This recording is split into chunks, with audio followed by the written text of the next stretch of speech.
നാസർക്കാ നിങ്ങളുടെ ചെക്കനോണ്ട് വലിയ മലക്കാട്ടോളി മനുഷ്യന്മാർ കണ്ണും ചെവിനും കേൾക്കേണ്ടത്.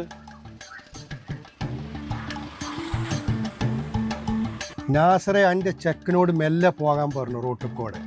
ഓൻ്റെ വണ്ടറ സൗണ്ട് കാരണം മനുഷ്യന് മനസമാനത്തോടെ പപ്പടം കൂടി കഴിക്കാൻ പറ്റാതെ ഇരിക്കുന്നു.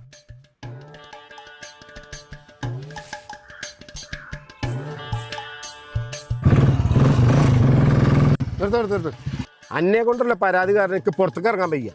ഇജ് മര്യാദക്ക് ചുവപ്പ് വണ്ടി നീല വണ്ടി മാറ്റിക്കോ. ഇജ് ഒച്ചയില്ലാത്ത വണ്ടി ഏതാച്ചെടുത്തോ. മനസ്സിന് സ്വൈര്യത്തിൽ നടക്കാനും പറ്റുന്നില്ല. ഒച്ചയില്ലാത്ത വണ്ടി ഒന്നും എനിക്ക് ഓടിക്കാൻ പറ്റൂല. എനിക്ക് ഒച്ചുള്ള വണ്ടി ഓടിച്ചാൽ ഒരു ഗുമ്മ കിട്ടുള്ളൂ. അങ്ങനെയാണ് എൻ്റെ കുട്ടിക്ക് ഒച്ചും കിട്ടും പൈസയും കിട്ടും. അതിന് പറ്റിയ വണ്ടി എൻ്റെ അടുത്തുണ്ട്.